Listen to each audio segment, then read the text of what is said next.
नमस्कार विद्यार्थी मित्रों, धोरण 7 विषय हिंदी में आज हम इकाई 4 देश के नाम संदेश का अभ्यास करेंगे। इस इकाई में डॉक्टर एपीजे अब्दुल कलाम ने देशवासियों को सन 2005 19 मई को लिखा हुआ एक ईमेल द्वारा संदेश जो देशवासियों को भेजा है, इसका हमें यहाँ पे अभ्यास करना है। पत्र के माध्यम से हम दूसरे बसे संबंधियों, परिवारजनों तथा मित्रों को अपनी बात आसानी से पहुंचा सकते हैं एवं सरकारी दफ्तरों में अपनी शिकायतें और आवेदन पहुंचा सकते हैं। तो यहाँ पे ऐसा कहा गया है कि पत्र के माध्यम से એટલે કે ટપાલના માધ્યમ દ્વારા આપણે આપણા જે સગા દૂર રહેલા હોય કે પરિવારજનો હોય કે આપણા મિત્રો હોય તો આપણે આપણી વાત જે છે એ પત્રના માધ્યમ દ્વારા આપણે આસાનીથી પહોંચાડી શકીએ છીએ। પરંતુ આજે તો આ કાર્ય કોણે કરી લીધું છે? મોબાઈલે લઈ લીધું છે। અને જો સરકારી ઓફિસ હોય તો કે નિજી કાર્યાલયો હોય, कई पण ऑफिस होय तो त्या आपणी शिकायत पत्र होय अथवा तो कई आवेदन पत्र होय तो आपणे पत्र लखी अने एना माध्यम द्वारा पहोंचाड़ी सकीए छीए। आजकल दूरभाष, मोबाइल, तार, ईमेल आदि से भी यह कार्य किया जाता है। यानी कि ऐसा कहा गया है कि आजकल એટલે કે આજે આપણે શેનો ઉપયોગ કરીએ છીએ સંદેશો મોકલવા માટે? તો કે दूरभाष એટલે કે ટેલિફોન, મોબાઈલનું મોબાઈલ, તાર તો તાર એક કાગળ આવે એ લખીને મોકલવાનો આવે એ તાર, પછી ઈમેલ છે આ દ્વારા આપણે અલગ અલગ સંદેશા વ્યવહારના માધ્યમો દ્વારા આપણે પત્ર છે એ પહોંચાડી શકીએ છીએ। फिर भी पत्र का अपना विशेष महत्व है। यहाँ पे ऐसा कहा गया कि इन सभी साधनों का उपयोग संदेशा व्यवहार के लिए किया जाता है, पर हम जो पत्र लिखते हैं और हमारे मित्र, सगे संबंधी पढ़ते हैं, उसका एक विशेष ही महत्व रहा है। हमारे पूर्व राष्ट्रपति एवं मिसाइल मैन, यह तो आपको हिंदी में 5वीं कक्षा में पढ़ ही गए होंगे कि अब्दुल कलाम को किस नाम से जाना जाता है? तो के मिसाइल मैन से। उसका पूरा नाम यहाँ पे लिखा गया है। कौन सा पूरा नाम है उसका? डॉक्टर अबुल पकीर जैनुलाब्दीन अब्दुल कलाम। फिर से पढ़ते हैं हम उसका पूरा नाम, डॉक्टर अबुल पकीर, फिर रुकना है यहाँ, जैनुलाब्दीन अब्दुल कलाम ने नई दिल्ली 19 मई 2005 के दिन कि आपके पास देश के लिए 10 मिनट का समय है। यानी कि अब्दुल कलाम ने 19 मई 2005 साल में एक ईमेल लख्यो तो एमां शरूआतमां ज कीधुं छे के शुं तमारी पासे तमारा देश माटे 10 मिनिटनो समय छे? अहींया प्रश्न चिन्ह कीधो छे એટલે કે प्रश्न पूछ्यो छे। नाम से देश के नागरिकों को ईमेल किया गया है। એટલે જો તમારી પાસે દેશ માટે 10 મિનિટનો સમય હોય ને તો તમને એક આ ઈમેલ મોકલવામાં આવ્યો છે જે તમે વાંચો એમ। इसमें देशवासियों के मन में देशाभिमान की भावना उत्पन्न हो ऐसी सीख दी गई है। ऐसा कहा गया है कि इस ईमेल को पढ़ने के बाद हम नागरिकों को हमारे देश के प्रति स्वाभिमान की भावना किस तरह से उत्पन्न की जा सकती है या उत्पन्न होती है, यह हमें यहाँ दर्शाया गया है। तो अब्दुल कलाम ने जो ईमेल लिखा था वे किरण ने पढ़ा था। किरण है वे छोकरे, एक लड़के का नाम है, उसने पढ़ा था और वे ईमेल पत्र के माध्यम से किरण अपने मित्र हर्ष को लिखता है। तो ये पता है जिसे ये पहुंचाना है, यानी कि पत्र लिखने मातृछाया, मातृछाया ऊंची शेरी એટલે કે આ મકાનની ઉપર લખેલું નામ છે, આ શેરીનું નામ છે માતૃછાયા ઊંચી શેરી, ગાંવ મેસપુરા એટલે ગામનું નામ છે મેસપુરા, તહસીલ यानी कि तालुको, तालुको કયો છે તો કે ભાભર, और जिला એટલે કે જિલ્લો, જિલ્લો કયો છે બનાસકાંઠા, દિનાંક 24/12/2011। तो यहाँ पे अब्दुल कलाम ने जो ईमेल भेजा था वे कौन सी दिनांक थी? 19 मई 2005 की थी। और किरण ने जो संदेश लिखा था उसकी दिनांक कौन सी है? तो के 24 दिसंबर 2011। और हमें ये पता इस तरह से क्रम में याद रखना है, यह हमारे प्रश्न एक वाक्य में पूछे जा सकते। तो पता किस तरह से याद रखेंगे? मातृ छाया, उच्ची शेरी, गांव महेशपुरा, तहसील भाभर, जिला बनासकांठा, और दिनांक भी याद रखनी है 24 दिसंबर 2011 को। अब तो हम जब कभी किसी को पत्र लिखते हैं तो हमें इस तरह से पता लिखना चाहिए, पर उसके पहले हमें यहाँ उसका नाम भी लिखना होता है। फिर हम उसका संबोधन किस तरह से करते हैं, उसका हमारे साथ कौन सा संबंध है। तो यहाँ पे किरण और हर्ष के दोनों के कौन सा संबंध बताया गया है? यहाँ पे मित्र का, और इसलिए उसने कहा है प्रिय मित्र। प्रिय मित्र नमस्ते, मैं यहाँ सकुशल हूँ, आशा है कि वहाँ सभी सकुशल होंगे। यानी कि किरण है जो एक लड़का है, वे हर्ष को कहता है कि हूँ અહીંયા સકુશળ છું, આશા કરું છું કે ત્યાં પણ બધા સકુશળ હશે। तुम्हारा खत मिला, पढ़कर खुशी हुई, એટલે કે તારો પત્ર મળ્યો, મને વાંચીને ઘણો आनंद थयो। मैंने डॉक्टर अब्दुल कलाम का देशवासियों के नाम भेजा गया एक ईमेल पढ़ा, वही तुम्हारे लिए प्रेषित यानी कि मोकलवो, प्रेषित कर रहा हूँ। એટલે કિરણ એના મિત્રને એમ કહે છે કે તારો પત્ર તો મળ્યો, મને વાંચીને ઘણો આનંદ થયો। तो मैं यानी कि किसने? तो कि किरण ने। मैं અબ્દુલ કલામે દેશવાસીઓની નામે જે એક સંદેશ મોકલ્યો હતો, એટલે કે ઈમેલ મોકલ્યો હતો, એ મેં વાંચ્યો અને એ આજે તારા માટે તને આ પત્રના માધ્યમ દ્વારા મોકલી રહ્યો છું। ડૉક્ટર કલામ ने अपने संदेश की शुरुआत में ही पूछते हैं कि आपके पास देश के लिए 10 मिनट का समय है? यदि हाँ तो इसे पढ़िए, वरना मर्जी आपकी। जो क्या कहा है यहाँ पे कलाम ने? डॉक्टर कलाम ने कहा है कि देशवासियों को कहा है कि जो आपके पास देश के लिए 10 मिनिट का समय, कितनी मिनिट मांगी है? सिर्फ 10 मिनिट। એટલે કીધું છે કે શરૂઆતમાં કે જો દેશ માટે તમારી પાસે 10 મિનિટનો સમય હોય તો આને વાંચજો, નહીતર મરજી તમારી। વરના यानी कि નહીતર જો તમારી પાસે 10 મિનિટનો સમય ન હોય તો તમે આ ઈમેલને કઈ રીતે વાંચી શકો? એટલે કીધું કે નહીતર મરજી તમારી। इसके बाद वह देश के लोगों की सोच बताते हुए कहते हैं, सोच यानी कि विचारधारणा, मारी तमारी बीजा कोई नहीं, परंतु आखा देशवासी ने यहाँ बात करी छे। क्या कहा यहाँ? इसके बाद वह देश के लोगों की यानी कि पूरे देश के सभी नागरिकों की बात की गई है। ए लोगों विचारधारा केवी छे ए सौथी पहला अहीं आपने कलामे लख्यु छे। आप कहते हैं हमारी सरकार निकम्मी है, आप कहते हैं हमारे कानून पुराने पड़ गए हैं, आप कहते हैं नगर पालिका कचरा नहीं उठाती। यानी कि यहाँ पे कुछ शिकायत हम सरकार की ओर उंगली दसाते हुए करते हैं, वे यहाँ हमने देशवासियों को की है। क्या कहा है? અમારી સરકાર નિકમી છે, એટલે કે આપણે એવું કહીએ છીએ કે આપણી સરકાર તો સાવ નકામી થઈ ગઈ છે, કંઈ કામ કરતી જ નથી, એવું આપણે બધા કહીએ છીએ। हमारे कानून पुराने पड़ गए। कानून यानी कि कायदा कानून जे छे ए हवे जूना थई गया छे। नगरपालिका कचरा नहीं उठाती, पर आप जो भी स्थानिक संस्था में यानी कि गांव में रहता हो तो गांव में कचरा उठाने का काम कौन कराता है? तो कि ग्राम पंचायत और नगर पालिका एवं महानगर पालिका।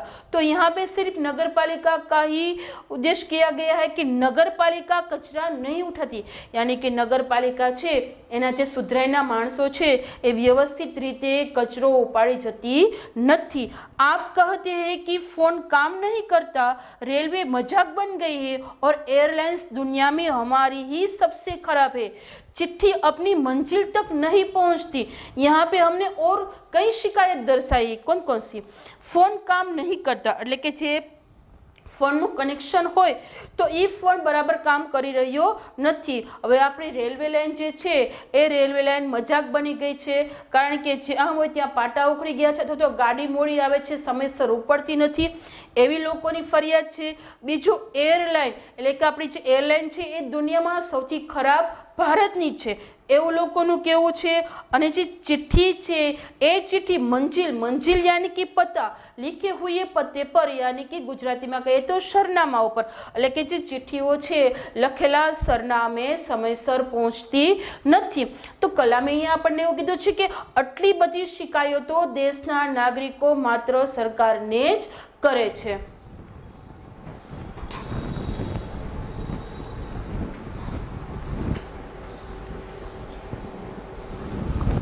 आप कहते रहते हैं और कहते ही रहते हैं.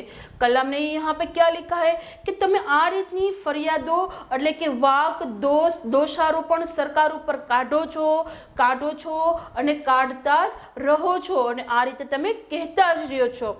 आपने इस बारे में क्या किया? તો અહીંયા એમ કીધું છે કે તમે આવું બધું વાક કાઢો છો સરકારનો કે ભાઈ રેલવે લાઇન ખરાબ થઈ ગઈ છે, એરલાઇન દુનિયામાં આપણી જ ખરાબ છે, નગરપાલિકા કચરો નથી ઉપાડતી, તો તમે એ બધી વિશે તમે શું કંઈ કર્યું એવું કહે છે. फिर राष्ट्रपति ने कहा मान लीजिए एक व्यक्ति सिंगापुर जा रहा है. कलाम ने क्या कहा? एक व्यक्ति सिंगापुर जा रहा है. मान लीजिए એટલે આપણે તો સિંગાપુર જતા નથી, પરંતુ એક વ્યક્તિ સિંગાपुर જાય છે તો એ વ્યક્તિને આપણે શું દેવાનું છે? अपना नाम दीजिए और अपनी शक्ल भी दीजिए. એટલે કે જે વ્યક્તિ સિંગાपुर જતી હોય, હવે એ વ્યક્તિની જગ્યાએ આપણે આપણું નામ એમ સમજવાનું છે કે આપણે હવે સિંગાપુર જઈએ છીએ, એટલે કે નામ પણ આપવાનું છે, શકલ યાની કે ચહેરો, આપણે એનો ચહેરો પણ આપી દેવાનો છે. आप दुनिया के सर्वश्रेष्ठ हवाई अड्डे पर उतरते हैं. दुनिया का सर्वश्रेष्ठ हवाई अड्डा कौन सा है? ऐसा एक वाक्य में उत्तर है तो के सिंगापुर है. सर्वश्रेष्ठ हवाई अड्डा सिंगापुर का है. और आप अपनी सिगरेट का टुकड़ा सड़कों पर फेंकते नहीं है और स्टोर में खाते भी नहीं है. तो प्रथम यहाँ पे दर्शाया है कि सबसे श्रेष्ठ सबसे अच्छा हवाई अड्डा तो सिंगापुर का है. पर आप जब सिंगापुर जाते हैं तो सिगारेट पी लेने के बाद जो छोटा सा टुकड़ा बचता है वे आप सिंगापुर की सड़कों पर फेंकते नहीं हैं और स्टोर में खाते भी नहीं है. आपको उनकी भूमिगत संपर्कों पर रसक महसूस होता है. यह एक मुहावरा है. रसक महसूस होना यानी कि ईर्ष्या होना. એટલે અહીંયા એમ કીધું છે કે જ્યારે તમે બીજા દેશમાં જાઓ છો ત્યારે તમે શ્રેષ્ઠ નાગરિક બનો છો. કઈ રીતે છો?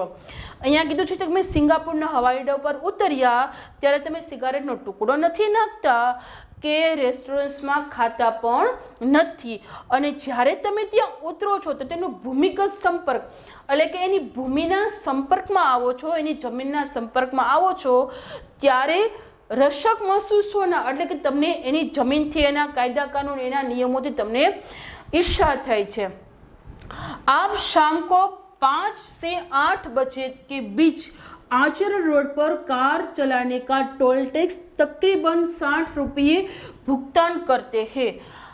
टोल टैक्स क्या होता है? तो कि टोल नाका होता है, उस पर हमें टैक्स भरना पड़ता है. तो यहाँ पे बात की गई है कि शाम એટલે કે સાંજના 5 થી 8 વાગ્યાની વચ્ચે જ્યારે તમે આચર રોડ ઉપર કાર ચલાવો છો એટલે કે મોટર ચલાવો છો ત્યારે ટોલ ટેક્સ એટલે ટોલ નાકા પર જે ટેક્સ ભરવામાં આવે છે તે તકરીબન એટલે કે લગભગ 60 રૂપિયા ભરો છો, ભુગતાન કરો એટલે કે દેવું પડે છે. ત્યાં આપણે ટોલ પણ ભરવો પડે છે.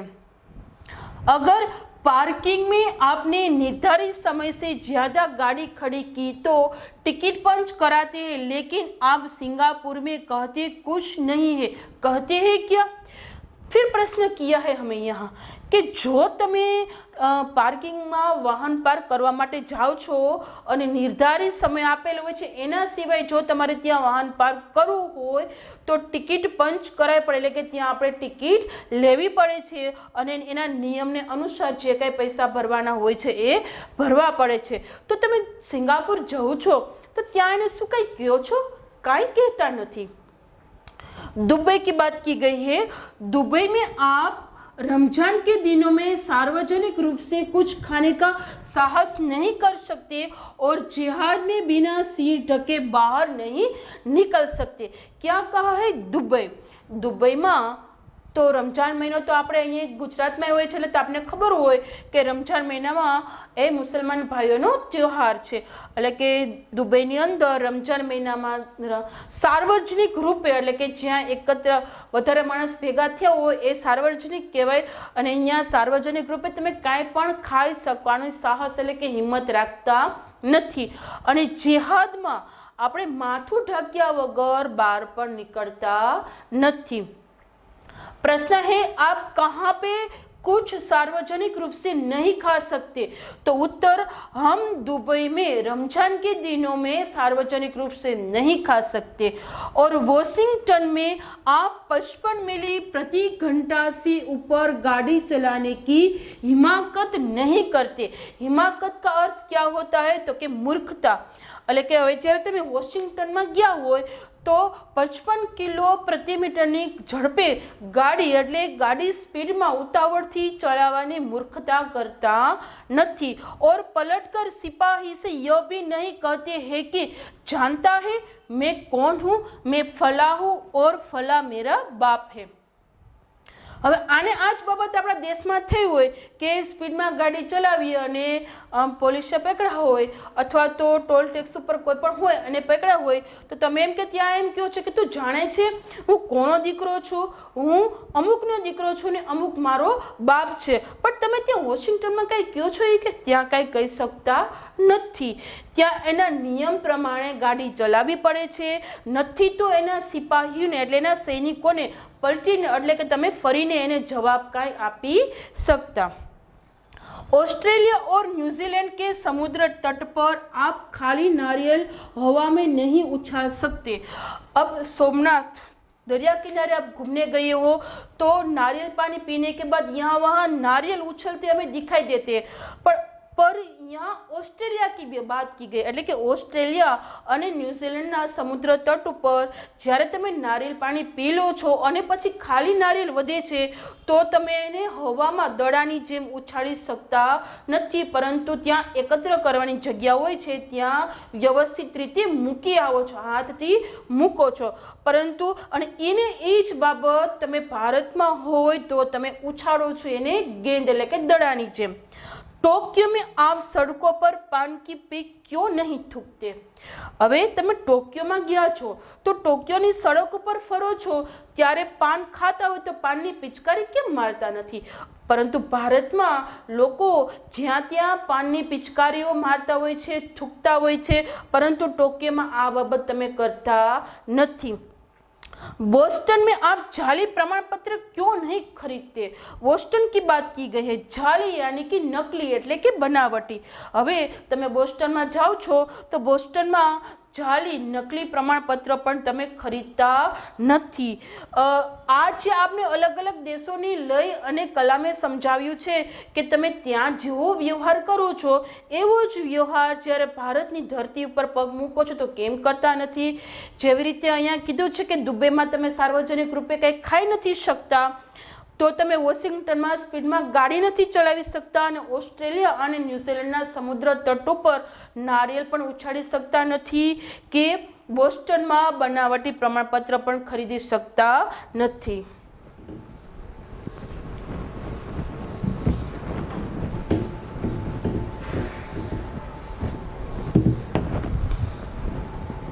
डॉक्टर कलाम बीच में याद दिलाते हैं, यानी कि इतने सारे प्रश्न किए, इतने सारे देश की बात की गई है, बीच में डॉक्टर कलाम हमें याद कराते हैं कि मैं आप ही के बारे में बता रहा हूँ, सिर्फ आपके એટલે કે ડોક્ટર કલામે અહીંયા આપને એમ કહે છે કે આ હું જે કંઈ કહી રહ્યો છું ને એ દેશવાસીઓ માટે એટલે કે દેશના નાગરિકો માટે તમને જ કહી રહ્યો છો, માત્ર તમને ને તમને જ। डॉक्टर कलाम कहते हैं कि आप दूसरे देशों की व्यवस्था का आदर और पालन करते हैं। क्या कहा है यहाँ पे? जब आप दूसरे देश में जाते हैं तब उसका आदर करते हैं और उसके जो कायदे बने हुए हैं उसका आप पालन करते हैं, लेकिन अपनी व्यवस्था का नहीं, પરંતુ ભારતના જે કાયદા કાનૂન છે, વ્યવસ્થા છે, એનું આપણે સખ્તાઈથી પાલન તમે શું કામ નથી करता। भारतीय धरती पर कदम रखते ही सिगारेट का टुकड़ा जहां तहां फेंकते हैं। क्या कहा? तो सबसे पहले आगे बताया था कि सिंगापुर में आप सिगरेट का टुकड़ा नहीं फेंकते, पर जैसे ही आप सिंगापुर घूमकर भारत की धरती पर कदम रखते हैं तो कदम रखते ही सिगारेट का जो छोटा टुकड़ा बचा है आप जहां तहां फेंक देते हो। देखते नहीं हो यहाँ पे क्या है, या ये सिगरेट का टुकड़ा जलता है, यहाँ फेंकना चाहिए नहीं फेंकना चाहिए। એટલે કે ભારતની ધરતી ઉપર પગ મૂકતાની સાથે તમે સિગરેટનો ટુકડો ચારે બાજુ ફેંકવા માંગો છો। કાગજ કે પૂરછે ઉછાલતે હે એટલે કે કાગળના જે કટકા હોય છે ને ડૂચાવાળી અને તમે ચારે બાજુ ઉડાડો છો। यदि आप पराये देश में प्रशंसनीय नागरिक हो सकते हैं तो यहाँ भारत में आप ऐसा क्यों नहीं बन सकते। कलाम ने कहा है जो यदि आप विदेश में जाते हो तो विदेश में आप प्रशंसनीय नागरिक यानी कि कोई आपकी तारीफ करे, आपकी प्रशंसा करे, आप ऐसा इच्छते हैं तो आप ऐसा क्यों नहीं इच्छते कि भारत में भी हम एक अच्छे और प्रशंसनीय नागरिक बनकर रहे। डॉक्टर कलाम ने मुंबई के पूर्व महानगर पालिका आयुक्त तिनाइकर के हवाले से कहा है कि अमीर लोग अपने कुत्ते को सड़क पर घुमाने निकलते हैं और जहां तहां गंदगी बिखर कर जाते हैं। सबसे पहले इतना देखें फिर आगे का देखेंगे। એટલે કે ડોક્ટર કલામે કીધું છે કે જ્યારે મુંબઈની એટલે કે મુંબઈ મહાનગરપાલિકાના પહેલા આયુક્ત યાની કે કમિશનર જેનું નામ છે તિનાઈકર એટલે કે મુંબઈ મહાનગરપાલિકાના પૂર્વ કમિશનર જે તિનાઈકર હતા એને લઈને અહીંયા એક ઉદાહરણ આપ્યું છે કે અમીર માણસો છે એ પોતાના કૂતરાને સવારમાં સડક ઉપર ઘુમાડે યાની કે ફરવા માટે નીકળે છે, લઈ જાય છે, ત્યારે એના જે કૂતરા છે જ્યાં ત્યાં ગંદકી बिखेरी એટલે કે ગંદકી કરીને ચાલ્યા જાય છે। फिर वही लोग सड़क पर गंदगी के लिए प्रशासन को दोष मढ़ते हैं। હવે એક વ્યક્તિ છે એ કૂતરાને લઈને નીકળો સવારમાં ફરવા માટે, હવે એક કૂતરાએ જ્યાં ત્યાં બગાડ્યું છે, હવે એ કૂતરાને લઈને એ માણસ ચાલ્યો જાય છે, પછી કોઈ જે વ્યક્તિ ફરવા માટે આવે છે ત્યારે એમ કહે છે કે જો જ્યાં ત્યાં ગંદકી પડી છે શું સરકારના માણસો એને સાફ પણ નથી કરતા। પરંતુ હતું શું કે ભારતના જ નાગરિકો છે એ જ પોતાના પાલતુ પ્રાણીઓને ફરવા લઈ જાય છે, એ બગાડે છે અને પછી દોષ યાની કે આરોપ કોને આપે છે? સરકારને જ આપે છે। પ્રશાસન કો દોષ યાની કે જો ગામડું હોય તો ગ્રામ પંચાયત, નગરપાલિકા હોય તો નગરપાલિકાના માણસોને और महानगरपालिका હોય तो महानगरपालिका यानी कि जो भी प्रशासन हो उसके ऊपर वे आरोप मानते हैं। ये मुहावरा है दोष मंडना यानी कि आरोप लगाना। क्या वे उम्मीद करते हैं कि जब भी बाहर निकलेंगे तो एक अधिकारी झाड़ू लेकर उनके पीछे पीछे चलेगा और जब उनके कुत्ते को हाजत लगेगी तो वह एक कटोरा उसके पीछे लगाएगा। कलाम ने कहा है કે શું તમે લોકો એવી આશા રાખો છો કે જ્યારે તમે ફરવા નીકળો ત્યારે અધિકારી, સુધરાઈના અધિકારી એટલે કે માણસો હોય એ ઝાડુ લઈને પાછળ પાછળ ફરે તમારી, અને હવે જ્યારે કૂતરાને હાજત લાગી છે ત્યારે શું એ કટોરો પાછળ લઈને ઊભો રહેશે કે એ ગંદકી છે એમાં કરી લે? પરંતુ એવું હોતું નથી। જે ગંદકી કરી છે એ જે કૂતરો છે એના માલિકે સાફ કરવાની હોય છે, પરંતુ એવું ભારતના નાગરિકો કરતા નથી।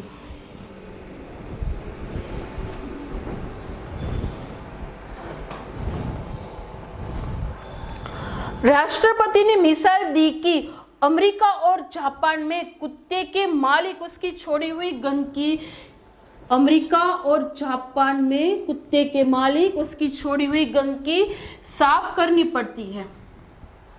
यहाँ फिर से उदाहरण दिया है कलाम ने। कौन से दो देश का? तो कि अमेरिका और जापान, यानी कि मिसाल का पर्याय अर्थ यानी कि समानार्थी अर्थ होता है उदाहरण।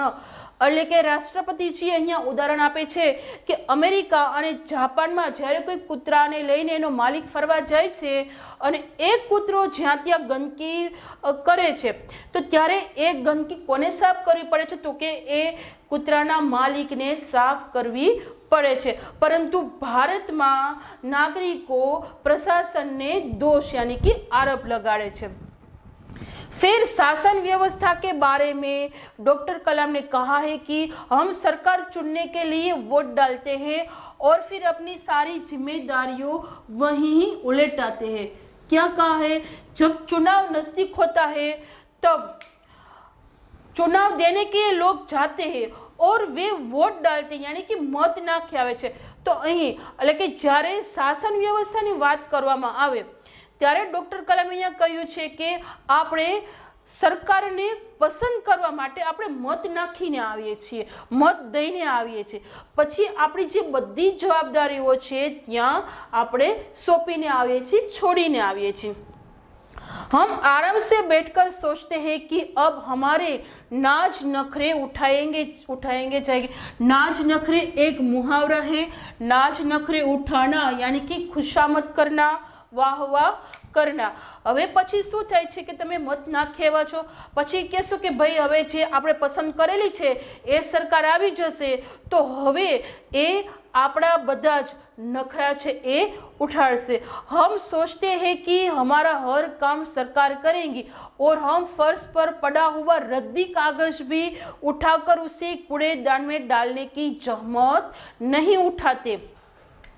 फर्श पर क्या पड़ा हुआ है? रद्दी कागज यानी कि जो कचरा में नाखवा बराबर कागळ छे एवो कागळ रस्ता पर पड्यो छे अने ए कागळ आपणे उपाड़ी अने कचरा पेटी में नाखवानी जहमत यानी कि तकलीफ पण लेता नथी।